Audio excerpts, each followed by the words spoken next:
तेग बहादुर सिमरिए कर नाम नित आवे ताए। तेग बहादुर सिमरिए कर नाम नित आवे ताए। सतनाम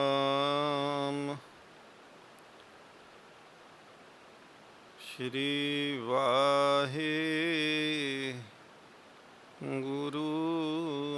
जी। सतगुर आयो सरन तुहारी, मिलै सुख नाम हर शोभा। चिंता लाहे हमारी,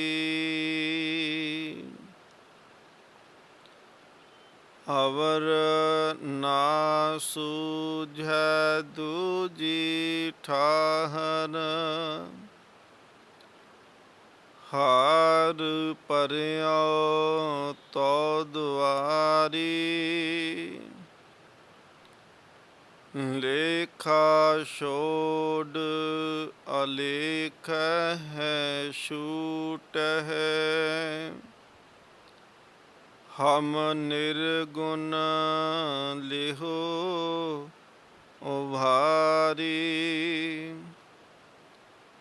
सद बख्शिंद सदा मेहरबाना।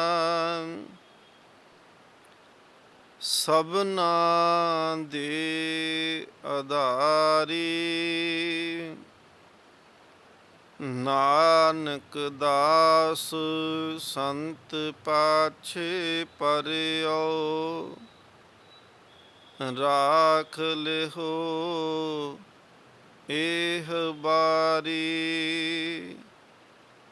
नानक दास संत पाछे परियो। राख लिहो एह बारी। परम सन्मानयोग जुगो जुग अटल तख्त चौर छत्र दे मालक सतगुरु श्री गुरु ग्रंथ ਸਾਹਿਬ महाराज पातशाह जी ਦੀ पावन पवित्र हजूरी अंदर ਧੰਨ सतगुरु श्री गुरु तेग बहादुर महाराज जी ਦੇ 400 ਸਾਲਾ ਪ੍ਰਕਾਸ਼ ਗੁਰਪੁਰਬ ਨੂੰ ਸਮਰਪਿਤ ਹੋ ਕਰਕੇ ਦੇਸ਼ ਅਤੇ ਵਿਦੇਸ਼ ਦੇ ਅੰਦਰ ਜੁੜ ਬੈਠੀ गुरु रूप गुरु खालसा संगत जीओ, सतगुरु महाराज जी की बख्शिश फतेह प्रवान करो। वाहेगुरु जी का खालसा वाहेगुरु जी की फतेह। कल दे दीवान दे विच आप जी ने सरवण कीता सी कि सतगुरु महाराज जी के घर चों प्रसार प्रचार के वास्ते 4 धूने ते 6 बख्शिशां थापियां गईयां। 4 धूनियां दे विच भाई बालू हसना, भाई अलमस्त, भाई फूल जी ते भाई गोविंद जी जिहड़े सन, ये 4 धूने सन। बख्शिशां दे विचों आपां जिक्र कीता सी कि पहली बख्शिश सी भगत भगवानीए ते दूसरी जिहड़ी बख्शिश सी वो सी सुथरे शाहीए। भाई सुथरे साह जी दे जीवन दे विचों आपां कुछ टूक मात्र जिहड़ा सी वो जिक्र करना कीता। तीसरी जिहड़ी बख्शिश है वो गुरु हर राय साहब महाराज सच्चे पातशाह जी ने भाई संगत साहिब करके जिहड़ा सी वो सतगुरु महाराज जी ने बख्शिश की। इतिहास दे विच जिक्र है कि धन गुरु रामदास महाराज जी के दरबार दे विच बाबा आदम जी आउंदे ने, मालवे दे रहन वाले। बाबा ਆਦਮ ਜੀ ਦੇ ਘਰ ਦੇ ਵਿੱਚ ਸੰਤਾਨ ਕੋਈ ਨਹੀਂ ਸੀ। ਧੰਨ ਗੁਰੂ ਰਾਮਦਾਸ ਮਹਾਰਾਜ ਜੀ ਦੇ ਚਰਨਾਂ 'ਚ ਬਹੁਤ ਕਰੜੀ ਘਾਲਣਾ ਸੇਵਾ ਕੀਤੀ। ਉਸ ਸੇਵਾ ਦੇ ਫਲ ਸਰੂਪ ਧੰਨ ਗੁਰੂ ਰਾਮਦਾਸ ਮਹਾਰਾਜ ਜੀ ਤੁਰੁੱਠਦੇ ਹਨ ਤੇ ਸਤਿਗੁਰ ਮਹਾਰਾਜ ਜੀ ਨੇ ਕਿਰਪਾ ਕੀਤੀ, ਵਰ ਦਿੱਤਾ, ਬਖਸ਼ਿਸ਼ ਕੀਤੀ ਕਿ ਤੁਹਾਡੇ ਘਰ ਦੇ ਵਿੱਚ ਪੁੱਤਰ ਹੋਵੇਗਾ ਤੇ ਬਾਬਾ ਆਦਮ ਜੀ ਉਹਦਾ ਨਾਮ ਭਗਤੂ ਰੱਖਿਓ। ਭਾਈ ਭਗਤੂ ਜੀ ਨੇ ਸਤਿਗੁਰ ਮਹਾਰਾਜ ਜੀ ਦੇ ਘਰ ਦੇ ਵਿੱਚ ਬਹੁਤ ਸੇਵਾ ਕੀਤੀ। ਜਦੋਂ ਬਜ਼ੁਰਗ ਅਵਸਥਾ ਸੀ ਤੇ ਧੰਨ ਗੁਰੂ ਹਰਿਰਾਏ ਸਾਹਿਬ ਮਹਾਰਾਜ ਗੁਰਤਾ ਗੱਦੀ ਤੇ ਸਨ। ਇੱਕ ਦਿਨ ਖੇਤਾਂ ਦੇ ਵਿੱਚ ਕੰਮ ਕਰਾਉਂਦੇ ਜਿਹੜੇ ਨਾਲ ਸਿੱਖ ਸਨ, ਉਹਨਾਂ ਨੇ ਭਾਈ ਭਗਤੂ ਜੀ ਨੂੰ ਇਹ ਬੇਨਤੀ ਕੀਤੀ ਕਿ ਭਾਈ ਭਗਤੂ ਜੀ, ਜੇ ਅੱਜ ਪ੍ਰਸ਼ਾਦੇ ਨਾਲ ਕਿਤੇ ਘਿਓ ਹੁੰਦਾ ਤੇ ਆਨੰਦ ਆ ਜਾਂਦਾ। ਭਾਈ ਭਗਤੂ ਜੀ ਕਹਿੰਦੇ ਨੇ ਇਹ ਸਾਰਾ ਕੁਝ ਗੁਰੂ ਦੇ ਹੁਕਮ 'ਚ ਆ, ਗੁਰੂ ਕਿਰਪਾ ਕਰੇਗਾ ਤੇ ਘਿਓ ਵੀ ਮਿਲੇਗਾ। ਇੰਨੇ ਨੂੰ ਇੱਕ ਭਾਈ ਫੇਰੂ ਜਿਹੜਾ ਫੇਰੀ ਲਾਉਂਦਾ ਸੀ, ਇਹ ਭਾਈ ਫੇਰੂ ਜਿਹੜਾ ਸੀ ਇਹ ਘਿਓ ਦੇ ਇੰਨੇ ਮਟਕੇ ਜਿਹੜੇ ਸੀ ਕੁੱਪੀਆਂ ਆਪਣੇ ਰੱਖੀਆਂ ਤੇ ਇਹ ਵੇਚਦਾ ਪਿਆ, ਆਵਾਜ਼ ਦਿੰਦਾ ਪਿਆ ਸੀ ਕਿ ਘਿਓ ਖਰੀਦਣ ਵਾਸਤੇ। ਭਾਈ ਭਗਤੂ ਜੀ ਨੇ ਆਵਾਜ਼ ਦੇ ਕੇ ਕਿਹਾ ਕਿ ਘਿਓ ਚਾਹੀਦਾ ਤੇ ਕੁਝ ਕੁੱਪੀਆਂ ਜਿਹੜੀਆਂ ਸੀ ਘਿਓ ਦੀਆਂ ਲਈਆਂ। ਸਾਖੀਕਾਰ ਲਿਖਦਾ ਹੈ ਕਿ ਪੈਸੇ ਜਿਹੜੇ ਸਨ, ਭਾਈ ਭਗਤੂ ਜੀ ਕਹਿੰਦੇ ਨੇ ਪੈਸੇ ਤੈਨੂੰ ਕੱਲ੍ਹ ਨੂੰ ਗੁਰੂ ਦਰਬਾਰ 'ਚੋਂ ਮਿਲ ਜਾਣਗੇ, ਤੂੰ ਉੱਥੇ ਆ ਜਾਣਾ। ਇਹਨੇ ਜਾ ਕੇ ਘਰੇ ਘਿਓ ਦੀਆਂ ਕੁੱਪੀਆਂ ਲਾਈਆਂ, ਕਿਉਂਕਿ ਖਾਲੀ ਘਿਓ ਦੀਆਂ ਸੀ। ਘਰੇ ਜਾ ਕੇ ਕੁੱਪੀਆਂ ਰੱਖੀਆਂ। ਜਦੋਂ ਸਵੇਰੇ ਉੱਠਿਆ ਕੁੱਪੀਆਂ ਖਾਲੀ ਚੁੱਕਣ ਵਾਸਤੇ ਤੇ ਉਹ ਕੁੱਪੀਆਂ ਫਿਰ ਘਿਓ ਦੀਆਂ ਭਰੀਆਂ ਹੋਈਆਂ। ਹੈਰਾਨ ਹੋ ਗਿਆ ਕਿ ਰਾਤ ਤਾਂ ਇਹ ਘਿਓ ਦੀਆਂ ਕੁੱਪੀਆਂ ਖਾਲੀ ਸੀ ਤੇ ਇਹ ਭਰ ਕਿਵੇਂ ਗਈਆਂ। ਜਦੋਂ ਗਿਆ ਧੰਨ ਗੁਰੂ ਹਰਿਰਾਏ ਸਾਹਿਬ ਮਹਾਰਾਜ ਜੀ ਦੇ ਦਰਬਾਰ ਦੇ ਵਿੱਚ ਗਿਆ ਤੇ ਇਹਨੇ ਬੇਨਤੀ ਕੀਤੀ, ਸਤਿਗੁਰ ਮਹਾਰਾਜ ਜੀ ਦੇ ਚਰਨਾਂ 'ਚ ਨਮਸਕਾਰ ਕੀਤੀ ਤੇ ਇਹ ਕਿਹਾ ਕਿ ਮਹਾਰਾਜ ਰਾਤੀ ਕੁੱਪੀਆਂ ਖਾਲੀ ਸਨ। ਮਹਾਰਾਜ ਮਾਇਆ ਦੇਣ ਲੱਗੇ। ਕਹਿੰਦਾ ਮਹਾਰਾਜ ਮਾਇਆ ਕਿਸ ਗੱਲ ਦੀ, ਕਿਉਂਕਿ ਘਿਓ ਤੇ ਫਿਰ ਪੂਰੇ ਦਾ ਪੂਰਾ। ਸਤਿਗੁਰ ਮਹਾਰਾਜ ਪਾਤਸ਼ਾਹ ਜੀ ਇਹ ਹੋਇਆ ਕਿਵੇਂ? ਤੇ ਭਾਈ ਭਗਤੂ ਜੀ ਨੇ ਆਖਿਆ ਸੀ ਕਿ ਪੂਰਨ ਗੁਰੂ ਜਿਹੜਾ ਹੈ ਉਹਦਾ ਸਾਰਾ ਕੀਤਾ, ਜੋ ਵੀ ਕੁਝ ਕਰਦਾ ਹੈ ਪੂਰੇ ਕਾ ਕੀਆ, ਸਭ ਕੁਛ ਪੂਰਾ। ਗੁਰੂ ਦੀ ਹਰ ਕਿਰਤ ਪੂਰੀ ਹੈ, ਉਹਦੀ ਕਿਰਤ ਅਧੂਰੀ ਨਹੀਂ। ਉਸ ਦਿਨ ਤੋਂ ਇਹ ਭਾਈ ਫੇਰੂ ਜਿਹੜਾ ਸੀ, ਇਹ ਫੇਰੂ ਨਾਂ ਦੇ ਫੇਰੀ ਲਾਉਣ ਕਰਕੇ ਨਾਂ ਫੇਰੂ ਮਸ਼ਹੂਰ ਹੋਇਆ। ਭਾਈ ਫੇਰੂ ਜਿਹੜਾ ਸੀ, ਇਹਨਾਂ ਨੇ ਸਤਿਗੁਰ ਮਹਾਰਾਜ ਜੀ ਨੂੰ ਆਪਾ ਸਮਰਪਣ ਕੀਤਾ। ਇਹਨਾਂ ਨੂੰ ਹੀ ਸੰਗਤ ਸਾਹਿਬੀ ਕਰਕੇ ਜਿਹੜਾ ਸੀ ਸਤਿਗੁਰ ਮਹਾਰਾਜ ਜੀ ਨੇ ਨਵਾਜਿਆ ਤੇ ਇੱਕ ਬਖਸ਼ਿਸ਼ ਇਹਨਾਂ ਨੂੰ ਦਿੱਤੀ। ਇਹਨਾਂ ਨੇ ਗੁਰਮਤਿ ਦਾ ਪ੍ਰਚਾਰ ਕੀਤਾ, ਲੰਗਰ ਦੀ ਬੜੀ ਸੇਵਾ ਕਰਨੀ। ਇੱਕ ਦਿਨ ਸੇਵਾ ਕਰਦਿਆਂ ਪ੍ਰਸ਼ਾਦੇ ਜਿਹੜੇ ਸੀ ਸੰਗਤ ਨੇ ਛਕ ਲਏ ਤੇ ਕੁਝ ਪ੍ਰੇਮੀ ਜਿਹੜੇ ਸੀ ਬਾਅਦ ਵਿੱਚ ਆਏ ਤੇ ਉਹਨਾਂ ਨੇ ਜਦੋਂ ਪ੍ਰਸ਼ਾਦਾ ਛਕਿਆ ਤੇ ਪ੍ਰਸ਼ਾਦਾ ਜਿੰਨਾ ਰੁੱਖਾ ਮਿੱਸਾ ਜੋ ਮਿਲਿਆ ਉਹਨਾਂ ਨੇ ਛਕਿਆ ਤੇ ਛਕਣ ਤੋਂ ਬਾਅਦ ਵਿੱਚ ਉਹਨਾਂ ਨੇ ਕਿਹਾ ਸੀ ਕਿ ਹੇ ਫੇਰੂ, ਤੂੰ ਲੰਗਰ ਕਾਨਾ ਕੀਆ, ਖਾਏ ਪ੍ਰਸਾਦ ਮੈਂ ਤ੍ਰਿਪਤ ਨਾ ਥੀਆ। ਭਾਈ ਫੇਰੂ ਨੂੰ ਇਹ ਗੱਲ ਆਖੀ ਕਿ ਭਾਈ ਫੇਰੂ, ਤੂੰ ਲੰਗਰ ਕਾਨਾ ਕੀਤਾ, ਭਾਵ ਕਾਨੀ ਵੰਡ ਕੀਤੀ, ਕਿਸੇ ਨੂੰ ਪ੍ਰਸ਼ਾਦਾ ਸਾਰਾ ਕੁਝ ਮਿਲਿਆ ਤੇ ਸਾਨੂੰ ਕੇਵਲ ਰੁੱਖਾ ਮਿੱਸਾ ਜੋ ਮਿਲਿਆ। ਭਾਈ ਫੇਰੂ ਨੇ ਕਿਹਾ ਸੀ ਕਿ ਸਾਧ ਸੰਗਤ ਜੀ, ਗੁਰੂ ਕਾ ਲੰਗਰ ਹੈ ਤੇ ਇਸ ਲੰਗਰ ਨੂੰ ਕਾਨਾ ਨਾ ਆਖੋ, ਕਿਉਂਕਿ ਬਚਨ ਸੀ ਹੇ ਫੇਰੂ ਲੰਗਰ ਕਾਨਾ ਕੀਆ। ਕਹਿਣ ਲੱਗੇ ਕਿ ਸੰਗਤ ਜੀ ਲੰਗਰ ਨੂੰ ਕਾਨਾ ਨਾ ਆਖੋ, ਇਹ ਕਹੋ ਕਿ ਫੇਰੂ ਤੂੰ ਕਾਨਾ। ਤੇ ਉੱਥੇ ਜਦੋਂ ਉਹਨਾਂ ਨੇ ਕਾਨਾ ਸ਼ਬਦ ਵਰਤਿਆ ਤੇ ਭਾਈ ਫੇਰੂ ਦੀ ਇੱਕ ਅੱਖ ਚਲੇ ਗਈ। ਭਾਈ ਫੇਰੂ ਜੀ ਸਤਿਗੁਰ ਮਹਾਰਾਜ ਜੀ ਦੀ ਗੁਰੂ ਘਰ ਦੀ ਉਹਨਾਂ ਨੇ ਪ੍ਰਚਾਰ ਪ੍ਰਸਾਰ ਦੀ ਇੰਨੀ ਸੇਵਾ ਕੀਤੀ ਕਿ ਸਤਿਗੁਰ ਮਹਾਰਾਜ ਜੀ ਨੇ ਇੰਨੀ ਬਖਸ਼ਿਸ਼ ਕੀਤੀ ਸੀ ਕਿ ਮਮ ਖੀਸਾ ਖਰਚੇ ਕਰ ਤੇਰਾ। ਕਹਿਣ ਲੱਗੇ ਕਿ ਇਹ ਖੀਸਾ ਜਿਹੜਾ ਹੈ ਨਾ, ਇਹ ਸਾਡਾ ਖੀਸਾ ਹੋਵੇਗਾ ਤੇ ਤੇਰਾ ਹੱਥ ਹੋਵੇਗਾ, ਜਿੰਨਾ ਮਰਜ਼ੀ ਕੱਢ ਕੇ ਤੂੰ ਵਰਤੀ ਜਾਏ। ਤੇ ਭਾਈ ਫੇਰੂ ਜਿਹੜੇ ਸਨ, ਇਹਨਾਂ ਨੂੰ ਸਤਿਗੁਰੂ ਗੁਰੂ ਹਰਿਰਾਏ ਸਾਹਿਬ ਮਹਾਰਾਜ ਜੀ ਨੇ ਪੋਥੀ, ਮਾਲਾ ਤੇ ਇੱਕ ਮਜੀਠੀ ਰੰਗ ਦਾ ਚੋਲਾ ਬਖਸ਼ਿਆ। ਇਹਨਾਂ ਨੇ ਗੁਰਮਤਿ ਦਾ ਪ੍ਰਚਾਰ ਕੀਤਾ। ਜਦੋਂ ਸਤਿਗੁਰ ਮਹਾਰਾਜ ਪਾਤਸ਼ਾਹ ਜੀ ਨੇ ਮਸੰਦਾਂ ਨੂੰ ਸੱਦਿਆ, ਗੁਰੂ ਗੋਬਿੰਦ ਸਿੰਘ ਮਹਾਰਾਜ ਜੀ ਨੇ, ਤੇ ਮਹਾਰਾਜ ਨੇ ਕਿਹਾ ਸੀ ਕਿ ਜਿੰਨੇ ਮਸੰਦ ਨੇ ਉਹਨਾਂ ਦੀਆਂ ਬਾਹਾਂ ਪਿੱਛੇ ਬੰਨ੍ਹ ਕੇ ਲੈ ਕੇ ਆਇਓ, ਉਹਨਾਂ ਦੀ ਦਾੜੀ ਤੋਂ ਫੜ ਕੇ ਲੈ ਕੇ ਆਇਓ। ਜਦੋਂ ਭਾਈ ਫੇਰੂ ਨੂੰ ਇਹ ਸੁਨੇਹਾ ਮਿਲਿਆ ਤੇ ਭਾਈ ਫੇਰੂ ਜਿਹੜੀ ਸੀ ਸਿੱਖ ਸਤਿਕਾਰ ਕਰਦੇ ਸੀ, ਕਿਉਂਕਿ ਜੀਵਨ ਦਾ ਪਤਾ ਸੀ ਕਿ ਗੁਰਮਤਿ ਅਨੁਸਾਰ ਇਹਨਾਂ ਦਾ ਜੀਵਨ ਹੈ। ਸਿੱਖਾਂ ਨੇ ਕਿਹਾ ਭਾਈ ਫੇਰੂ ਅਸੀਂ ਇਹ ਹਿਮਾਕਤ ਨਹੀਂ ਕਰ ਸਕਦੇ ਭਾਈ ਸੰਗਤ ਸਾਹਿਬ ਜੀ ਕਿ ਅਸੀਂ ਤੁਹਾਡੀਆਂ ਬਾਹਾਂ ਬੰਨੀਏ, ਤੁਹਾਨੂੰ ਦਾੜੇ ਤੋਂ ਫੜ ਕੇ ਖੜੀਏ। ਕਿਉਂਕਿ ਮਹਾਰਾਜ ਪਾਤਸ਼ਾਹ ਦਾੜੇ ਦਾ ਜ਼ਿਕਰ ਜਦੋਂ ਬਾਣੀ ਵਿੱਚ ਕਰਦੇ ਨੇ ਤੇ ਸਤਿਗੁਰ ਮਹਾਰਾਜ ਕਹਿੰਦੇ ਨੇ ਸੇ ਦਾੜੀਆਂ ਸੱਚੀਆਂ ਜੇ ਗੁਰ ਚਰਨੀ ਲਗਨ। ਤੇ ਮਹਾਰਾਜ ਉਹ ਦਾੜੀ ਦਾ ਵੀ ਜ਼ਿਕਰ ਕਰਦੇ ਨੇ ਕਿ ਗਰੀਬਾਂ ਉੱਪਰ ਜੇ ਖਿੰਜੇ ਦਾੜੀ ਪਾਰ ਬ੍ਰਹਮਸਾ ਅਗਨ ਮੈਂ ਸਾੜੀ। ਮਹਾਰਾਜ ਪਾਤਸ਼ਾਹ ਦਾ ਹੁਕਮ ਸੀ। ਭਾਈ ਫੇਰੂ ਨੇ ਆਪਣੀਆਂ ਬਾਹਾਂ ਆਪ ਪਿੱਛੇ ਕਰ ਲੀਆਂ ਤੇ ਜਦੋਂ ਸਤਿਗੁਰ ਮਹਾਰਾਜ ਜੀ ਦੇ ਚਰਨਾਂ ਵਿੱਚ ਪਹੁੰਚੇ ਤੇ ਆਪਣੀ ਦਾੜੀ ਨੂੰ ਆਪਣੇ ਹੱਥਾਂ ਨਾਲ ਫੜ ਕੇ ਕਹਿੰਦੇ ਮਹਾਰਾਜ ਮੈਂ ਤੁਹਾਡੇ ਘਰ ਦਾ ਗੁਨੇਗਾਰ ਹਾਂ, ਮੈਂ ਤੁਹਾਡੇ ਦਰ ਤੇ ਹਾਜ਼ਰ ਹਾਂ, ਆਪ ਕਿਰਪਾ ਕਰੋ ਮਹਾਰਾਜ ਮੈਨੂੰ ਬਖਸ਼ ਲਿਓ। ਕਿਉਂਕਿ ਭਾਈ ਫੇਰੂ ਜੀ ਦਾ ਜੀਵਨ ਐਸਾ ਸੀ ਕਿ ਭਾਈ ਫੇਰੂ ਸੰਗਤ ਨੇ ਜੋ ਦਸਵੰਧ ਦੇਣਾ ਭਾਈ ਫੇਰੂ ਨੇ ਗੁਰੂ ਘਰ ਕਦੇ ਨਹੀਂ ਪਹੁੰਚਾਇਆ। ਤੇ ਸਿੱਖਾਂ ਨੇ ਜਦੋਂ ਦੇਖਿਆ ਕਿ ਭਾਈ ਫੇਰੂ ਗੁਰੂ ਕਰਕੇ ਮਸੰਦ ਤੇ ਕਦੀ ਦਸਵੰਧ ਨਹੀਂ ਪਹੁੰਚਾਇਆ, ਭਾਈ ਫੇਰੂ ਕੀ ਕਰਦੇ ਸੀ ਕਿ ਜਿੰਨਾ ਦਸਵੰਧ ਆਉਣਾ ਉਨਾ ਹੀ ਸਿੱਖਾਂ ਤੇ ਫਿਰ ਖਰਚ ਕਰ ਦੇਣਾ, ਕੋਲ ਨਾ ਰੱਖਣਾ, ਆਪਣੇ ਸਵਾਰਥ ਵਾਸਤੇ ਕਦੀ ਨਾ ਵਰਤਣਾ। ਸਤਿਗੁਰ ਮਹਾਰਾਜ ਪਾਤਸ਼ਾਹ ਜੀ ਨੇ ਖੁਸ਼ ਹੋ ਕੇ ਕਿਹਾ ਸੀ ਕਿ ਭਾਈ ਫੇਰੂ ਤੇਰੀ ਦਾੜੀ ਸੱਚੀ, ਤੇਰੀ ਸੱਚੀ ਦਾੜੀ, ਭਾਈ ਫੇਰੂ ਤੇਰੀ ਸੱਚੀ ਦਾੜੀ, ਭਾਈ ਫੇਰੂ ਤੇਰੀ ਸੇਵਾ ਗਾੜੀ, ਭਾਈ ਫੇਰੂ ਤੇਰੀ ਕਰਨੀ ਸਾਰੀ, ਭਾਈ ਫੇਰੂ ਜਗ ਤੁਲਹਾ ਭਾਰੀ। ਤੇ ਸਤਿਗੁਰ ਮਹਾਰਾਜ ਕਹਿੰਦੇ ਨੇ ਭਾਈ ਫੇਰੂ ਤੇਥੋਂ ਸਤਿਗੁਰ ਬਲਿਹਾਰੀ। ਮਹਾਰਾਜ ਜੀ ਨੇ ਕਿਰਪਾ ਕੀਤੀ। ਮਹਾਰਾਜ ਕਹਿੰਦੇ ਨੇ ਤੇਰੀ ਦਾੜੀ ਸੱਚੀ, ਤੇਰੀ ਕਿਰਤ ਸੱਚੀ, ਤੇਰੀ ਸੇਵਾ ਬਹੁਤ ਸਤਿਗੁਰ ਮਹਾਰਾਜ ਕਹਿੰਦੇ ਨੇ ਗੂੜੀ। ਸਤਿਗੁਰ ਮਹਾਰਾਜ ਕਹਿੰਦੇ ਨੇ ਹੇ ਭਾਈ ਫੇਰੂ ਤੂੰ ਜਗ ਦਾ ਜਹਾਜ਼ ਬਣ ਗਿਆ। ਜਿਵੇਂ ਗੁਰੂ ਜਹਾਜ਼ ਨਾਲ ਲੱਗ ਕੇ ਕੋਈ ਸੰਗਤ ਤਰਦੀ ਏ, ਉਵੇਂ ਜਿਹੜਾ ਭਾਈ ਫੇਰੂ ਦੀ ਸੰਗਤ ਕਰੇਗਾ ਉਹਦਾ ਇਹ ਜੀਵਨ ਦਾ ਵੀ ਉਧਾਰ ਹੋਵੇਗਾ। ਸਤਿਗੁਰ ਮਹਾਰਾਜ ਜੀ ਨੇ ਇਹ ਬਖਸ਼ਿਸ਼ ਕੀਤੀ, ਭਾਈ ਫੇਰੂ ਨੂੰ ਇਹ ਬਖਸ਼ਿਸ਼ਾਂ ਨਵਾਜੀਆਂ।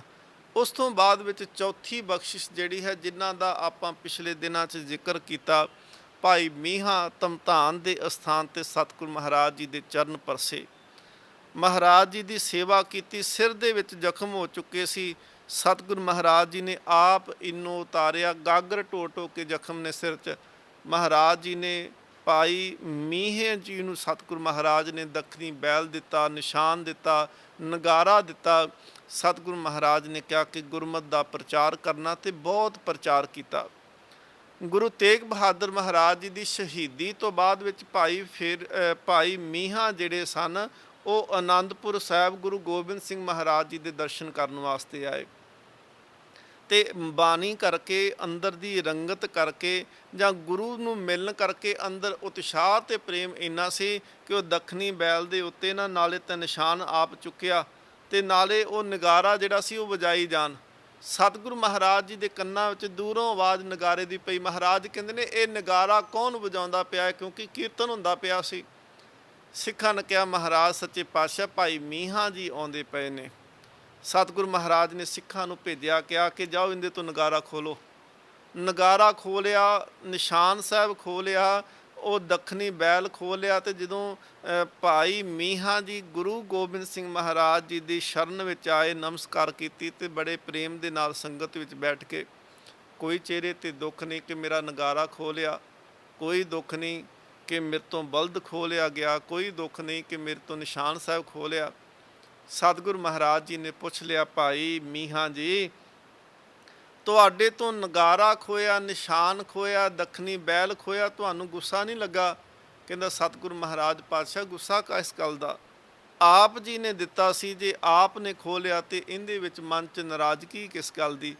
ਗੁਰੂ ਗੋਬਿੰਦ ਸਿੰਘ ਸੱਚੇ ਪਾਤਸ਼ਾਹ ਮਹਾਰਾਜ ਇਤਨੇ ਜ਼ਿਆਦਾ ਖੁਸ਼ ਹੋਏ। ਸਤਿਗੁਰੂ ਮਹਾਰਾਜ ਜੀ ਨੇ ਫਿਰ ਭਾਈ ਮੀਹਾਂ ਦੇ ਉੱਪਰ ਹੋਰ ਬਖਸ਼ਿਸ਼ ਕੀਤੀ। ਇੱਕ ਤਾਂ ਭਾਈ ਮੀਹੇ ਦੇ ਨਾਲ ਸਾਹਿਬ ਸ਼ਬਦ ਲਾਇਆ, ਕਿਹਾ ਕਿ ਭਾਈ ਮੀਹਾਂ ਸਾਹਿਬ, ਤੇ ਦੂਸਰਾ ਧੰਨ ਗੁਰੂ ਗੋਬਿੰਦ ਸਿੰਘ ਸੱਚੇ ਪਾਤਸ਼ਾਹ ਮਹਾਰਾਜ ਜੀ ਨੇ ਭਾਈ ਮੀਹੇ ਨੂੰ, ਭਾਈ ਮੀਹਾਂ ਜੀ ਸਾਹਿਬ ਜੀ ਨੂੰ ਨਾਲੇ ਤਾਂ ਦੱਖਣੀ ਬਲਦ ਵਾਪਸ ਕੀਤਾ, ਨਾਲੇ ਸਤਿਗੁਰੂ ਮਹਾਰਾਜ ਨਗਾਰਾ ਵਾਪਸ ਕਰਦੇ ਨੇ, ਨਾਲੇ ਨਿਸ਼ਾਨ ਸਾਹਿਬ ਵਾਪਸ ਦਿੰਦੇ ਆ। ਨਾਲ ਹੀ ਸਤਿਗੁਰੂ ਮਹਾਰਾਜ ਨੇ ਫਿਰ ਬਾਣੀ ਦੀ ਪੋਥੀ ਸਾਹਿਬ ਮੰਗਾਈ, ਸਵਾਰਾ ਮੰਗਾਇਆ ਬਾਣੀ ਨੂੰ, ਕਿਉਂਕਿ ਜਿੰਨੀ ਦੇਰ ਤੱਕ ਗੁਰਤਾ ਨਹੀਂ ਮਿਲੀ ਉਨੀ ਦੇਰ ਤੱਕ ਗ੍ਰੰਥ ਨੂੰ ਜਿਹੜਾ ਸੀ ਉਹ ਪੋਥੀ ਸਾਹਿਬ ਕਹਿੰਦੇ ਸੀ, ਪੋਥੀ ਪਰਮੇਸ਼ਰ ਕਾ ਥਾਨ। ਸਤਿਗੁਰੂ ਗੁਰੂ ਗੋਬਿੰਦ ਸਿੰਘ ਮਹਾਰਾਜ ਨੇ ਪੋਥੀ ਦੇਣ ਤੋਂ ਬਾਅਦ ਵਿੱਚ ਆਖਿਆ ਸੀ, ਕਹਿਣ ਲੱਗੇ ਭਾਈ ਮੀਹਾਂ ਜਿਵੇਂ ਨਗਾਰਾ ਵਜਾ ਕੇ ਗੁਰੂ ਤੇਗ ਬਹਾਦਰ ਦਾ ਹੁਕਮ ਲੋਕਾਂ ਤੱਕ ਪਹੁੰਚਾਇਆ, ਹੁਣ ਨਾਲ ਬਾਣੀ ਪੜ੍ਹ ਕੇ ਸੁਣਾਉਣਾ, ਬਾਣੀ ਦੇ ਨਾਲ ਜੋੜਨਾ ਤਾਂ ਕਿ ਲੋਕਾਂ ਦਾ ਉਧਾਰ ਹੋ ਸਕੇ। ਇਹ ਚੌਥੀ ਬਖਸ਼ਿਸ਼ ਸੀ ਭਾਈ ਮੀਹਾਂ ਜੀ। ਪੰਜਵੀਂ ਬਖਸ਼ਿਸ਼ ਜਿਹੜੀ ਸੀ ਉਹ ਬਖਤ ਮੱਲੀਏ ਸੀ, ਬਖਤ ਮੱਲੀਏ। ਜਦੋਂ ਸਤਿਗੁਰੂ ਗੁਰੂ ਹਰਿਰਾਏ ਸਾਹਿਬ ਮਹਾਰਾਜ ਨੇ ਇਹਨਾਂ ਨੂੰ ਮਸੰਦ ਥਾਪਿਆ, ਇਹਨਾਂ ਨੇ ਬਹੁਤ ਸੇਵਾ ਕੀਤੀ। ਗੁਰੂ ਗੋਬਿੰਦ ਸਿੰਘ ਮਹਾਰਾਜ ਪਾਤਸ਼ਾਹ ਨੇ ਜਦੋਂ ਮਸੰਦਾਂ ਨੂੰ ਸੱਦਿਆ, ਉਹਦੇ ਵਿੱਚ ਇਹਨਾਂ ਨੂੰ ਵੀ ਜਦੋਂ ਸੱਦਿਆ ਬਖਸ਼ ਮੱਲੀਏ, ਤੇ ਸਤਿਗੁਰੂ ਮਹਾਰਾਜ ਜੀ ਨੇ ਇਹਨਾਂ ਦਾ ਜੀਵਨ ਵੇਖ ਕੇ ਇਹਨਾਂ ਨੂੰ ਬਖਸ਼ਿਆ, ਇਹਨਾਂ ਨੂੰ ਕੋਈ ਸਜ਼ਾ ਨਹੀਂ ਦਿੱਤੀ। ਇਸ ਕਰਕੇ ਜਿਹੜਾ ਸੀ ਇਹ ਸਤਿਗੁਰੂ ਸੱਚੇ ਪਾਤਸ਼ਾਹ ਮਹਾਰਾਜ ਨੇ ਕਿਹਾ ਕਿ ਬਖਤ ਮੱਲੀਏ, ਇਹ ਪੰਜਵੀਂ ਬਖਸ਼ਿਸ਼ ਹੈ। ਛੇਵੀਂ ਬਖਸ਼ਿਸ਼ ਜਿਹੜੀ ਸੀ ਸਤਿਗੁਰੂ ਮਹਾਰਾਜ ਜੀ ਨੇ ਜੀਤ ਮੱਲੀਏ ਜਿਹੜੇ ਸਨ ਉਹਨਾਂ 'ਤੇ ਕੀਤੀ। ਜੀਤ ਮੱਲੀਏ ਸਤਿਗੁਰੂ ਮਹਾਰਾਜ ਜੀ ਨੇ ਇਹ ਧੰਨ ਗੁਰੂ ਗੋਬਿੰਦ ਸਿੰਘ ਮਹਾਰਾਜ ਜੀ ਨੇ ਥਾਪੇ, ਕਿਉਂਕਿ ਜਿਹੜੇ ਪਹਿਲੇ ਸਨ ਭਾਈ ਭਗਤ ਭਗਵਾਨੀ ਉਹ ਗੁਰੂ ਹਰਿਰਾਏ ਸਾਹਿਬ ਮਹਾਰਾਜ ਜੀ ਨੇ ਥਾਪਿਆ। ਦੂਸਰੇ ਭਾਈ ਸੁਥਰੇ ਸ਼ਾਹ ਜਿਹੜੇ ਬਖਸ਼ਿਸ਼ ਹਨ ਇਹਨਾਂ ਨੂੰ ਗੁਰੂ ਹਰਗੋਬਿੰਦ ਸਾਹਿਬ ਮਹਾਰਾਜ ਜੀ ਨੇ ਥਾਪਿਆ। ਤੀਸਰੀ ਸੰਗਤ ਸਾਹਿਬੀ ਇਹ ਭਾਈ ਫੇਰੂ ਜੀ ਜਿਹੜੇ ਸਨ ਉਹਨਾਂ ਨੂੰ ਸਤਿਗੁਰੂ ਗੁਰੂ ਹਰਿਰਾਏ ਸਾਹਿਬ ਮਹਾਰਾਜ ਜੀ ਨੇ ਥਾਪਿਆ। ਜਿਹੜੀ ਚੌਥੀ ਬਖਸ਼ਿਸ਼ ਹੈ ਭਾਈ ਮੀਹਾਂ ਜੀ ਗੁਰੂ ਤੇਗ ਬਹਾਦਰ ਮਹਾਰਾਜ ਜੀ ਨੇ ਥਾਪਿਆ। ਜਿਹੜੀ ਪੰਜਵੀਂ ਬਖਸ਼ਿਸ਼ ਹੈ ਭਾਈ ਬਖਤ ਮੱਲੀਏ ਉਹਨਾਂ ਨੂੰ ਧੰਨ ਗੁਰੂ ਹਰਿਰਾਏ ਸਾਹਿਬ ਮਹਾਰਾਜ ਜੀ ਨੇ ਥਾਪਿਆ। ਤੇ ਛੇਵੀਂ ਬਖਸ਼ਿਸ਼ ਜਿਹੜੀ ਹੈ ਜੀਤ ਮੱਲੀਏ, ਧੰਨ ਗੁਰੂ ਗੋਬਿੰਦ ਸਿੰਘ ਮਹਾਰਾਜ ਜੀ ਨੇ ਇਹਨਾਂ ਨੂੰ ਥਾਪੜਾ ਦਿੱਤਾ। ਗੁਰੂ ਗੋਬਿੰਦ ਸਿੰਘ ਮਹਾਰਾਜ ਜੀ ਨੇ ਕਿਰਪਾ ਕੀਤੀ, ਇਹਨਾਂ ਨੂੰ ਪ੍ਰਚਾਰਕ ਥਾਪਿਆ ਤੇ ਇਹਨਾਂ ਨੇ ਬਹਾਵਲ ਤੇ ਸਿੰਧ ਦੇ ਵਿੱਚ ਪ੍ਰਚਾਰ ਕੀਤਾ। ਸਤਿਗੁਰੂ ਮਹਾਰਾਜ ਜੀ ਦੇ ਚਰਨਾਂ ਵਿੱਚ ਆਏ ਤੇ ਸਤਿਗੁਰੂ ਮਹਾਰਾਜ ਨੇ ਬੜੀਆਂ ਬਖਸ਼ਿਸ਼ਾਂ ਦੇ ਕੇ ਨਵਾਜਿਆ। ਫਿਰ ਫਤਿਹਪੁਰ ਯੂਪੀ ਦੇ ਇਲਾਕੇ ਦੇ ਵਿੱਚ ਇਹਨਾਂ ਨੇ ਬਹੁਤ ਪ੍ਰਚਾਰ ਕੀਤਾ। ਧੰਨ ਗੁਰੂ ਹਰਗੋਬਿੰਦ ਸਾਹਿਬ ਮਹਾਰਾਜ ਤੋਂ ਫਿਰ ਇਹ 6 ਬਖਸ਼ਿਸ਼ਾਂ ਨੇ ਗੁਰਮਤ ਦਾ ਬਹੁਤ ਪ੍ਰਚਾਰ ਕੀਤਾ ਹੈ। ਧੰਨ ਗੁਰੂ ਤੇਗ ਬਹਾਦਰ ਮਹਾਰਾਜ ਪਾਤਸ਼ਾਹ ਜੀ ਫਿਰ ਇਸ ਧਮਧਾਨ ਦੇ ਇਲਾਕੇ ਦੇ ਵਿੱਚ ਮਹਾਰਾਜ ਜੀ ਕਾਫੀ ਸਮਾਂ ਰੁਕੇ। ਇਸੇ ਹੀ ਥਾਂ 'ਤੇ ਸਤਿਗੁਰੂ ਮਹਾਰਾਜ ਜੀ ਨੇ ਫਿਰ ਸੰਗਤ ਨੂੰ ਸਿਨੇ ਭੇਜ ਦਿੱਤੇ ਕਿ ਵਿਸਾਖੀ ਦਾ ਦਿਹਾੜਾ ਜਿਹੜਾ ਹੈ ਉਹ ਇਸ ਧਮਧਾਨ ਦੇ ਅਸਥਾਨ 'ਤੇ ਮਨਾਇਆ ਜਾਣਾ, ਕਿਉਂਕਿ ਪਹਿਲਾਂ ਵੀ ਆਪ ਜੀ ਨੂੰ ਬੇਨਤੀ ਕੀਤੀ ਸੀ ਕਿ ਗੁਰੂ ਅਮਰਦਾਸ ਮਹਾਰਾਜ ਜੀ ਦੇ ਸਮੇਂ ਤੋਂ ਹੀ ਸਿੱਖ ਜਿਹੜੇ ਸਨ 2 ਦਿਹਾੜੇ ਜਿਹੜੇ ਸਨ ਉਹ ਉੱਥੇ ਮਨਾਉਂਦੇ ਸੀ ਜਿੱਥੇ ਗੁਰੂ ਸਰੀਰ ਕਰਕੇ ਮੌਜੂਦ ਹੈ। ਗੁਰੂ ਅਮਰਦਾਸ ਮਹਾਰਾਜ ਜੀ ਨੂੰ ਭਾਈ ਪਾਰੋ ਜੀ ਨੇ ਬੇਨਤੀ ਕੀਤੀ ਸੀ ਕਿ ਮਹਾਰਾਜ 2 ਦਿਹਾੜੇ ਪੱਕੇ ਸਿੱਖਾਂ ਨੂੰ ਬਖਸ਼ਿਸ਼ ਕਰੋ ਕਿ ਸਿੱਖ ਆਪਣੇ ਆਪ ਹੀ ਪਹੁੰਚ ਜਾਇਆ ਕਰਨ। ਉਸ ਵੇਲੇ ਧੰਨ ਗੁਰੂ ਅਮਰਦਾਸ ਮਹਾਰਾਜ ਜੀ ਨੇ ਇੱਕ ਵਿਸਾਖੀ ਦਾ ਦਿਹਾੜਾ ਤੇ ਦੂਸਰਾ ਦੀਵਾਲੀ ਦਾ ਦਿਹਾੜਾ ਜਿਹੜਾ ਸੀ ਉਹ ਪੱਕਾ ਹੀ ਬੰਨ੍ਹ ਦਿੱਤਾ ਸੀ ਕਿ ਗੁਰੂ ਜੋਤ ਕਿਸੇ ਵੀ ਸਰੀਰ ਦੇ ਵਿੱਚ ਬਿਰਾਜੇ, ਕਿਤੇ ਵੀ ਗੁਰੂ ਜੋਤ ਹੋਵੇ, ਜਿੱਥੇ ਗੁਰੂ ਜੋਤ ਹੋਵੇਗੀ ਉੱਥੇ ਵਿਸਾਖੀ ਤੇ ਦੀਵਾਲੀ ਮਨਾਈ ਜਾਏਗੀ। ਸਤਿਗੁਰੂ ਧੰਨ ਗੁਰੂ ਤੇਗ ਬਹਾਦਰ ਮਹਾਰਾਜ ਪਾਤਸ਼ਾਹ ਜੀ ਇਹ ਫਿਰ ਧਮਧਾਨ ਦੇ ਅਸਥਾਨ 'ਤੇ ਸਤਿਗੁਰੂ ਮਹਾਰਾਜ ਜੀ ਨੇ ਸਿੱਖਾਂ ਨੂੰ ਸਿਨੇ ਵੀ ਗਏ। ਮਾਲਵੇ ਦੀ ਸੰਗਤ ਵੀ ਉੱਥੇ ਪਹੁੰਚੀ, ਮਾਝੇ ਦੀ ਸੰਗਤ ਉੱਥੇ ਜਾਂਦੀ ਹੈ ਤੇ ਸਿੱਖਾਂ ਨੇ ਉੱਥੇ ਫਿਰ ਵਿਸਾਖੀ ਦਾ ਤਿਉਹਾਰ ਜਿਹੜਾ ਸੀ ਮਨਾਇਆ। ਇਹ 1665 ਦੀ ਵਿਸਾਖੀ ਹੈ। ਸਤਿਗੁਰੂ ਗੁਰੂ ਤੇਗ ਬਹਾਦਰ ਮਹਾਰਾਜ ਪਾਤਸ਼ਾਹ ਜੀ ਫਿਰ ਇਸ ਅਸਥਾਨ ਤੋਂ ਚੱਲਦਿਆਂ ਹੋਇਆਂ ਮਹਾਰਾਜ ਪਾਤਸ਼ਾਹ ਜੀ ਇਹ ਕੀਰਤਪੁਰ ਸਾਹਿਬ ਦੀ ਧਰਤੀ 'ਤੇ ਆਉਂਦੇ ਨੇ। ਕੀਰਤਪੁਰ ਸਾਹਿਬ ਦੀ ਧਰਤੀ ਦੇ ਉੱਤੇ ਸਤਿਗੁਰੂ ਮਹਾਰਾਜ ਜੀ ਦੇ ਵੱਡੇ ਭਰਾ ਬਾਬਾ ਸੂਰਜਮਲ ਜੀ ਉਹਨਾਂ ਦਾ ਪਰਿਵਾਰ ਸੀ ਇੱਥੇ, ਕਿਉਂਕਿ ਇਹ ਗੁਰੂ ਗੋਬਿੰਦ ਸਿੰਘ ਮਹਾਰਾਜ ਜੀ ਜਿਸ ਵੇਲੇ ਚਮਕੌਰ ਨੂੰ ਜਾਂਦੇ ਨੇ ਉਦੋਂ ਫਿਰ ਇਹਨਾਂ ਨੇ ਕੀਰਤਪੁਰ ਸਾਹਿਬ ਨੂੰ ਛੱਡਿਆ ਸੀ, ਕਿਉਂਕਿ ਪਿੱਛੇ ਪਹਾੜੀ ਫੌਜ ਜਿਹੜੀ ਸੀ ਉਹ ਚੜ੍ਹ ਕੇ ਆਉਂਦੀ ਪਈ ਸੀ ਤੇ ਸਤਿਗੁਰੂ ਮਹਾਰਾਜ ਜੀ ਨੇ ਇਸ ਪਰਿਵਾਰ ਨੂੰ ਹੁਕਮ ਕਰ ਦਿੱਤਾ ਸੀ ਕਿ ਤੁਸੀਂ ਹੁਣ ਕੀਰਤਪੁਰ ਨਹੀਂ ਰਹਿਣਾ, ਇਹਨੂੰ ਛੱਡ ਕੇ ਚਲੇ ਜਾਣਾ। ਧੰਨ ਗੁਰੂ ਤੇਗ ਬਹਾਦਰ ਮਹਾਰਾਜ ਪਾਤਸ਼ਾਹ ਜੀ ਫਿਰ ਇੱਥੇ ਕੀਰਤਪੁਰ ਸਾਹਿਬ ਦੀ ਧਰਤੀ 'ਤੇ ਪਹੁੰਚੇ। ਬਾਬਾ ਸੂਰਜਮਲ ਜੀ ਦੇ ਸਪੁੱਤਰਾਂ ਨੇ ਸਤਿਗੁਰੂ ਮਹਾਰਾਜ ਜੀ ਦਾ ਬਹੁਤ ਆਦਰ ਕੀਤਾ, ਬਹੁਤ ਸਨਮਾਨ ਕੀਤਾ ਸਤਿਗੁਰੂ ਮਹਾਰਾਜ ਜੀ ਦਾ। ਨੰਦ ਚੰਦ ਜੀ ਨੇ ਸਤਿਗੁਰੂ ਮਹਾਰਾਜ ਜੀ ਦੇ ਬਹੁਤ ਚਰਨ ਪਰਸੇ, ਸੇਵਾ ਬਹੁਤ ਭਾਵਨਾ ਦੇ ਨਾਲ ਕੀਤੀ। ਇੱਥੇ ਸਤਿਗੁਰੂ ਮਹਾਰਾਜ ਜੀ ਕੁਝ ਸਮਾਂ ਰੁਕੇ, ਪਰ ਮਹਾਰਾਜ ਜੀ ਦੇ ਮਨ ਦੇ ਵਿੱਚ ਸੀ ਕਿ ਕੁਝ ਐਸਾ ਇੱਕ ਅਸਥਾਨ ਬਣਾਇਆ ਜਾਵੇ, ਇੱਕ ਕੇਂਦਰ ਬਣਾਇਆ ਜਾਵੇ ਕਿਉਂਕਿ ਸਤਿਗੁਰੂ ਮਹਾਰਾਜ ਗੁਰੂ ਨਾਨਕ ਦੇਵ ਜੀ ਕਰਤਾਰਪੁਰ ਸਾਹਿਬ ਵਸਾਉਂਦੇ ਨੇ, ਜੋ ਅੱਜ ਪਾਕਿਸਤਾਨ ਦੇ ਵਿੱਚ ਹੈ। ਧੰਨ ਗੁਰੂ ਅੰਗਦ ਦੇਵ ਮਹਾਰਾਜ ਖਡੂਰ ਸਾਹਿਬ ਦੀ ਧਰਤੀ ਤੇ ਕਿਰਪਾ ਕੀਤੀ, ਔਰ ਨਾਲ ਹੀ ਸਤਿਗੁਰੂ ਮਹਾਰਾਜ ਜੀ ਨੇ ਹੁਕਮ ਕੀਤਾ ਤੇ ਗੁਰੂ ਅਮਰਦਾਸ ਜੀ ਨੇ ਗੋਇੰਦਵਾਲ ਨਗਰ ਵਸਾਇਆ। ਧੰਨ ਗੁਰੂ ਰਾਮਦਾਸ ਮਹਾਰਾਜ ਅੰਮ੍ਰਿਤਸਰ ਦੀ ਧਰਤੀ ਨੂੰ ਵਸਾਉਣਾ ਕੀਤਾ। ਪੰਜਵੇਂ ਪਾਤਸ਼ਾਹ ਧੰਨ ਗੁਰੂ ਅਰਜਨ ਦੇਵ ਸੱਚੇ ਪਾਤਸ਼ਾਹ ਮਹਾਰਾਜ, ਉਹਨਾਂ ਨੇ ਤਰਨਤਾਰਨ ਸਾਹਿਬ ਤੇ ਕਰਤਾਰਪੁਰ ਜਿਹੜਾ ਦੁਆਬੇ ਜਲੰਧਰ ਜ਼ਿਲ੍ਹੇ ਦੇ ਵਿੱਚ ਹੈ ਉਹ ਵਸਾਇਆ। ਸਤਿਗੁਰੂ ਗੁਰੂ ਹਰਗੋਬਿੰਦ ਸਾਹਿਬ ਮਹਾਰਾਜ ਨੇ ਸ਼੍ਰੀ ਹਰਗੋਬਿੰਦਪੁਰ ਔਰ ਸਤਿਗੁਰੂ ਮਹਾਰਾਜ ਜੀ ਨੇ ਕੀਰਤਪੁਰ ਸਾਹਿਬ ਦੀ ਧਰਤੀ ਨੂੰ ਵਸਾਉਣਾ ਕੀਤਾ। ਇਹ ਸਤਿਗੁਰੂ ਮਹਾਰਾਜ ਜੀ ਨੇ ਇੱਕ ਬਿਲਕੁਲ ਕੇਂਦਰੀ ਸਥਾਨ ਜਿਹੜੇ ਸਨ ਸਾਨੂੰ ਸਥਾਪਿਤ ਕਰਕੇ ਦਿੱਤੇ, ਤੇ ਮਾਹੌਲ ਤੇ ਸਮੇਂ ਦੇ ਮੁਤਾਬਕ ਸਤਿਗੁਰੂ ਮਹਾਰਾਜ ਜੀ ਇਹ ਸਾਡੇ ਤੇ ਬਖਸ਼ਿਸ਼ਾਂ ਕਰਦੇ ਰਹੇ। ਮਹਾਰਾਜ ਪਹਾੜੀਆਂ ਦੇ ਇਲਾਕੇ ਦੇ ਵਿੱਚ ਰਮਣੀਕ ਅਸਥਾਨ ਦੇ ਉੱਤੇ ਇੱਕ ਨਗਰ ਵਸਾਉਣਾ ਚਾਹੁੰਦੇ ਸਨ, ਔਰ ਸਤਿਗੁਰੂ ਮਹਾਰਾਜ ਚਾਹੁੰਦੇ ਸਨ ਕਿ ਉਹ ਥਾਂ ਐਸਾ ਹੋਣਾ ਚਾਹੀਦਾ, ਇੱਕ ਤਾਂ ਉਹਦੀ ਸ਼ੋਭਾ ਵੱਖਰੀ ਹੋਵੇ, ਰਮਣੀਕ ਹੋਵੇ, ਤੇ ਸਤਿਗੁਰੂ ਮਹਾਰਾਜ ਕਹਿੰਦੇ ਸੀ ਉਹ ਥਾਂ ਐਸਾ ਹੋਣਾ ਚਾਹੀਦਾ ਜਿਹੜਾ ਅਜਿੱਤ ਹੋਵੇ, ਜਿਹਨੂੰ ਜਿੱਤਿਆ ਨਾ ਜਾ ਸਕੇ। ਪਹਾੜੀ ਰਾਜਿਆਂ ਨੇ ਸਤਿਗੁਰੂ ਗੁਰੂ ਗੋਬਿੰਦ ਸਿੰਘ ਜੀ ਤੇ ਬਾਰ-ਬਾਰ ਹਮਲੇ ਕਰਕੇ ਦੇਖੇ, ਬਹੁਤ ਵਾਰੀ ਹਮਲੇ ਕੀਤੇ। ਗਿਆਨੀ ਗਿਆਨ ਸਿੰਘ ਹੋਣੀ ਲਿਖਦੇ ਨੇ ਕਿ ਮਈ ਮਹੀਨੇ ਤੋਂ 1704 ਦੇ ਵਿੱਚ ਜਿਹੜਾ ਸੀ ਮਈ ਮਹੀਨੇ ਤੋਂ ਘੇਰਾ ਪਿਆ, ਤੇ ਮਈ ਤੋਂ ਲੈ ਕੇ ਤੇ ਦਸੰਬਰ ਮਹੀਨੇ ਤੱਕ ਇਹ 7 ਮਹੀਨੇ ਤੋਂ ਉੱਪਰ ਜਿਹੜਾ ਸੀ ਇਹ ਘੇਰਾ ਬਣਦਾ ਏ। ਪਰ ਜਿਹੜੇ ਪਹਾੜੀ ਸਨ, ਜਿਹੜੀਆਂ ਮੁਗਲ ਫੌਜਾਂ ਸਨ, ਉਹ ਅਨੰਦਪੁਰ ਸਾਹਿਬ ਨੂੰ ਜਿਹੜਾ ਸੀ ਉਹ ਜਿੱਤ ਨਹੀਂ ਸਕੀਆਂ ਜਿੰਨੀ ਦੇਰ ਤੱਕ ਸਤਿਗੁਰੂ ਮਹਾਰਾਜ ਜੀ ਨੇ ਉਹ ਛੱਡ ਨਹੀਂ ਦਿੱਤਾ। ਬਾਅਦ ਵਿੱਚ ਉਹਨਾਂ ਨੇ ਉਜਾੜਿਆ ਨਗਰ ਨੂੰ, ਪਰ ਸਤਿਗੁਰੂ ਗੁਰੂ ਤੇਗ ਬਹਾਦਰ ਮਹਾਰਾਜ ਇੰਨੇ ਦੂਰ ਦ੍ਰਿਸ਼ਟੀ ਵਾਲੇ ਸਨ ਕਿ ਸਤਿਗੁਰੂ ਮਹਾਰਾਜ ਜੀ ਨੇ ਵਿਉਂਤ ਇਹ ਸੀ ਕਿ ਇੱਕ ਐਸਾ ਨਗਰ ਹੋਵੇ ਜਿਸ ਨਗਰ ਦੇ ਵਿੱਚ ਇੱਕ ਤਾਂ ਸੁੱਖ ਸਹੂਲਤਾਂ ਹੋਣ, ਰਮਣੀਕ ਹੋਵੇ, ਮਨ ਨੂੰ ਆਨੰਦ ਦੇਣ ਵਾਲਾ ਹੋਵੇ, ਦੂਸਰਾ ਉਹ ਸੁਰੱਖਿਆ ਦੇ ਪੱਖ ਦੇ ਉੱਤੋਂ ਇੰਨਾ ਕੁ ਵਧੀਆ ਹੋਵੇ ਕਿ ਉਹਨੂੰ ਕੋਈ ਜਿੱਤ ਨਾ ਸਕਦਾ ਹੋਵੇ। ਸੋ ਸਤਿਗੁਰੂ ਮਹਾਰਾਜ ਪਾਤਸ਼ਾਹ ਜੀ ਇਸ ਇਲਾਕੇ ਦੇ ਵਿੱਚ ਕੀਰਤਪੁਰ ਸਾਹਿਬ ਦੀ ਧਰਤੀ ਦੇ ਉੱਤੇ ਰਹਿੰਦਿਆਂ ਹੋਇਆਂ ਸਤਿਗੁਰੂ ਮਹਾਰਾਜ ਜੀ ਹੁਣ ਆਨੰਦਪੁਰ ਸਾਹਿਬ, ਜਿਹਨੂੰ ਪਹਿਲਾਂ ਚੱਕ ਨਾਨਕੀ ਕਰਕੇ ਮਹਾਰਾਜ ਨੇ ਵਸਾਉਣਾ ਕੀਤਾ, ਸਤਿਗੁਰੂ ਮਹਾਰਾਜ ਹੁਣ ਕਿਵੇਂ ਇਸ ਨਗਰ ਨੂੰ ਵਸਾਉਂਦੇ ਨੇ, ਅਗਲੇ ਦੀਵਾਨ ਦੇ ਵਿੱਚ ਆਪਾਂ ਸਰਵਣ ਕਰਾਂਗੇ। ਬੋਲਦਿਆਂ ਹੋਈਆਂ ਬੇਅੰਤ ਭੁੱਲਾਂ ਦੀ ਖਿਮਾ, ਗੁਰੂ ਕਿਰਪਾ ਕਰੇ, ਅਰਦਾਸ ਕਰਿਆ ਕਰੋ। ਜਗਤ ਜਲੰਦਾ ਰੱਖ ਲੈ, ਆਪਣੀ ਕਿਰਪਾ ਤਾਰ, ਜਿਤ ਦੁਆਰੇ ਉਬਰੇ, ਤਿੱਤੇ ਲਿਹ ਉਬਾਰ। ਗੁਰੂ ਸਤਿਗੁਰੂ ਧੰਨ ਗੁਰੂ ਨਾਨਕ ਦੇਵ ਮਹਾਰਾਜ ਕਿਰਪਾ ਕਰਨ ਕਿ ਜਗਤ ਦੇ ਵਿੱਚ ਜਿਹੜੀ ਅਸਥਿਰਤਾ ਜੀ ਬਣ ਚੁੱਕੀ ਹੈ, ਰੋਗ ਦੇ ਵਿੱਚ ਜਗ ਗ੍ਰਸਿਆ ਗਿਆ ਹੈ, ਹਰ ਪਾਸੇ ਭੈ ਹੈ, ਹਰ ਪਾਸੇ ਮੌਤ ਦਾ ਸਹਿਮ ਬਣਿਆ ਹੈ। ਅਣਗਿਣਤ ਬੇਅੰਤ ਲੋਕ ਜਿਹੜੇ ਨੇ ਉਹ ਜਾਨਾਂ ਗਵਾ ਚੁੱਕੇ ਨੇ, ਤੇ ਬੇਅੰਤ ਐਸੇ ਅਣਗਿਣਤ ਨੇ ਜਿਹੜੇ ਜ਼ਿੰਦਗੀ ਦੇ ਨਾਲ, ਇਸ ਮਹਾਂਮਾਰੀ ਦੇ ਨਾਲ ਜਿਹੜੇ ਨੇ ਉਹ ਜੂਝਦੇ ਪਏ ਨੇ। ਅਰਦਾਸ ਸਤਿਗੁਰੂ ਮਹਾਰਾਜ ਜੀ ਦੇ ਚਰਨਾਂ 'ਚ ਕਰੋ ਕਿ ਗੁਰੂ ਕਿਰਪਾ ਕਰੇ ਕਿ ਇਹ ਰੋਗ ਮੁਕਤ ਸੰਸਾਰ ਹੋ ਸਕੇ, ਇਹ ਫਿਜ਼ਾ, ਇਹ ਵਾਤਾਵਰਨ, ਇਹ ਹਵਾ ਫਿਰ ਉਵੇਂ ਦੀ ਹੋ ਸਕੇ ਕਿ ਹਰ ਕੋਈ ਆਜ਼ਾਦੀ ਦੇ ਨਾਲ ਸਾਹ ਲੈ ਸਕੇ, ਜੀਵਨ ਜਿਹੜਾ ਹੈ ਉਹ ਡਰ ਭੈ ਤੋਂ ਮੁਕਤ ਹੋ ਸਕੇ। ਨਿਰਭਉ ਜਪੇ ਸਗਲ ਭਉ ਮਿਟੇ, ਉਸ ਨਿਰਭਉ ਨੂੰ ਜਪੀਏ ਤਾਂ ਕਿ ਸਾਡੇ ਅੰਦਰੋਂ ਜੀਵਨ ਦੇ ਵਿੱਚੋਂ ਇਹ ਭੈ ਖਤਮ ਹੋ ਜਾਣ। ਬੋਲਦਿਆਂ ਹੋਈਆਂ ਭੁੱਲਾਂ ਦੀ ਖਿਮਾ। ਵਾਹਿਗੁਰੂ ਜੀ ਕਾ ਖਾਲਸਾ, ਵਾਹਿਗੁਰੂ ਜੀ ਕੀ ਫਤਿਹ। ਤੇਗ ਬਹਾਦਰ ਸਿਮਰਿਐ, ਕਰਨਾਉ ਨਿਤ ਆਵੇ ਤਾਏ।